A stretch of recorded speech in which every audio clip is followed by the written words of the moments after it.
Since multiplication is a binary operation on the set z of all integer, and the set z of all integer with respect to the binary operation multiplication is not a group, because there does not exist the inverse element of the element 0 of the set z of all integer.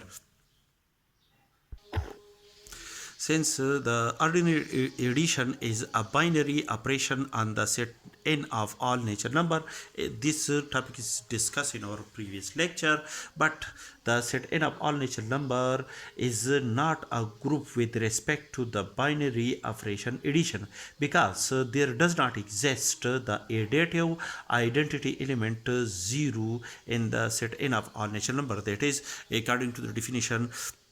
of a group, if there exists an identity element 0 such that a plus 0 is equal to a, for each a belong to the set n of all natural number, and there do not exist the additive identity element 0 in the set n of all natural number. Therefore, the second condition of